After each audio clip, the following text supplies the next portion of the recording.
In the year 1878, I took my degree of Doctor of Medicine of the University of London and proceeded to Netley to go through the course prescribed for surgeons in the army.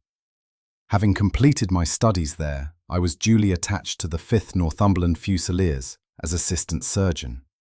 The regiment was stationed in India at the time, and before I could join it, the Second Afghan War had broken out. On landing at Bombay, I learned that my corps had advanced through the passes and was already deep in the enemy's country. I followed, however, with many other officers who were in the same situation as myself, and succeeded in reaching Kandahar in safety, where I found my regiment and at once entered upon my new duties. The campaign brought honours and promotion to many, but for me it had nothing but misfortune and disaster. I was removed from my brigade and attached to the Berkshires, with whom I served at the fatal Battle of Maiwand. There I was struck on the shoulder by a jezail bullet, which shattered the bone and grazed the subclavian artery. I should have fallen into the hands of the murderous Ghazis, had it not been for the devotion and courage shown by Murray, my orderly, who threw me across a pack-horse and succeeded in bringing me safely to the British lines. Worn with pain and weak from the prolonged hardships which I had undergone, I was removed, with a great train of wounded sufferers, to the base hospital at Peshawar. Here I rallied and had already improved so far as to be able to walk about the wards, and even to bask a little upon the veranda, when I was struck down by enteric fever, that curse of our Indian possessions. For months my life was despaired of, and when at last I came to myself and became convalescent, I was so weak and emaciated that a medical board determined that not a day should be lost in sending me back to England. I was dispatched, accordingly, in the troopship Orontes, and landed a month later on Portsmouth Jetty, with my health irretrievably ruined, but with permission from a paternal government to spend the next 9 months in attempting to improve it. I had neither kith nor kin in England, and was therefore as free as air, or as free as an income of 11 shillings and 6pence a day will permit a man to be. Under such circumstances, I naturally gravitated to London, that great cesspool into which all the loungers and idlers of the empire are irresistibly drained. There I stayed for some time at a private hotel in the Strand, leading a comfortless, meaningless existence, and spending such money as I had considerably more freely than I ought. So alarming did the state of my finances become, that I soon realized that I must either leave the metropolis and rusticate somewhere in the country, or that I must make a complete alteration in my style of living. Choosing the latter alternative, I began by making up my mind to leave the hotel and to take up my quarters in some less pretentious and less expensive domicile. On the very day that I had come to this conclusion, I was standing at the Criterion bar when someone tapped me on the shoulder, and turning round I recognized young Stamford, who had been a dresser under me at Bart's. The sight of a friendly face in the great wilderness of London is a pleasant thing indeed to a lonely man. In old days, Stamford had never been a particular crony of mine, but now I hailed him with enthusiasm, and he in his turn appeared to be delighted to see me.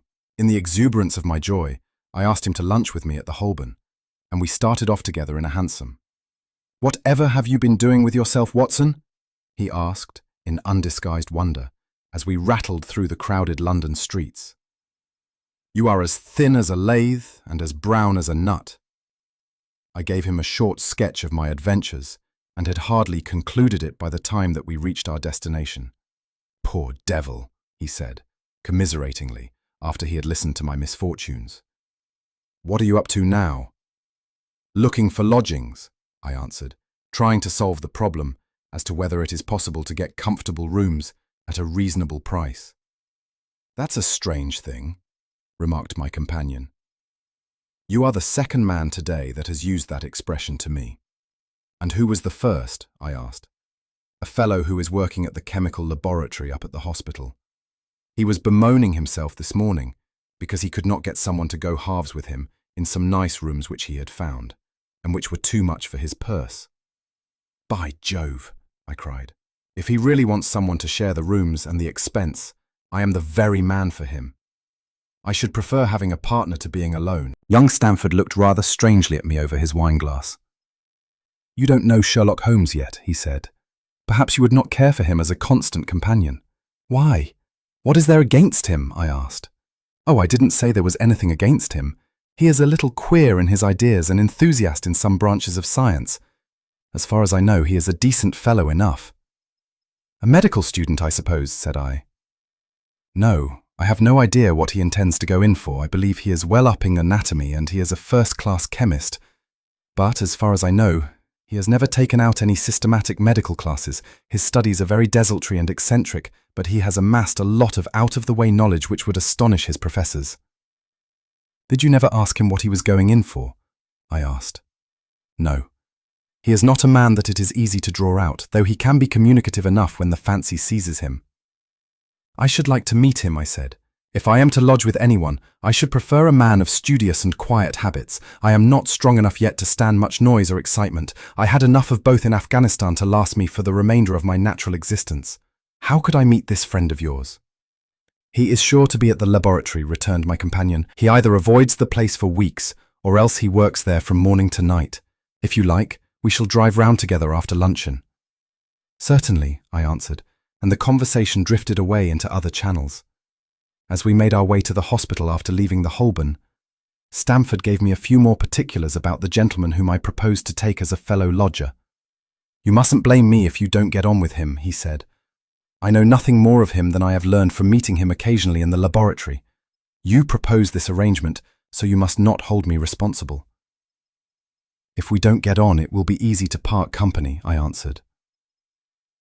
"It seems to me, Stamford," I added, looking hard at my companion, "that you have some reason for washing your hands of the matter. Is this fellow's temper so formidable, or what is it? Don't be mealy-mouthed about it." "It is not easy to express the inexpressible," he answered with a laugh. "Holmes is a little too scientific for my tastes. It approaches to cold-bloodedness. I could imagine his giving a friend a little pinch of the latest vegetable alkaloid. Not out of malevolence, you understand, but simply out of a spirit of inquiry, in order to have an accurate idea of the effects. To do him justice, I think that he would take it himself with the same readiness. He appears to have a passion for definite and exact knowledge. Very right, too. Yes, but it may be pushed to excess. When it comes to beating the subjects in the dissecting rooms with a stick, it is certainly taking rather a bizarre shape. Beating the subjects? Yes, to verify how far bruises may be produced after death. I saw him at it with my own eyes. "And yet you say he is not a medical student?" "No. Heaven knows what the objects of his studies are. But here we are, and you must form your own impressions about him." As he spoke, we turned down a narrow lane and passed through a small side door, which opened into a wing of the great hospital. It was familiar ground to me, and I needed no guiding as we ascended the bleak stone staircase and made our way down the long corridor, with its vista of whitewashed wall and dun-coloured doors. Near the further end, a low, arched passage branched away from it and led to the chemical laboratory. This was a lofty chamber, lined and littered with countless bottles. Broad, low tables were scattered about, which bristled with retorts, test tubes, and little Bunsen lamps with their blue, flickering flames. There was only one student in the room, who was bending over a distant table, absorbed in his work. At the sound of our steps, he glanced round and sprang to his feet with a cry of pleasure. "I found it! I found it!" he shouted to my companion, running towards us with a test tube in his hand. "I have found a reagent which is precipitated by hemoglobin and by nothing else." Had he discovered a gold mine, greater delight could not have shone upon his features. "Dr. Watson, Mr. Sherlock Holmes," said Stamford, introducing us. "How are you?" he said cordially, gripping my hand with a strength for which I should hardly have given him credit. "You have been in Afghanistan, I perceive. This is part 1 of A Study in Scarlet, Chapter 1. Follow and subscribe Ink and Evidence, Crime Classics Reimagined, to immerse yourself in more classic crime stories.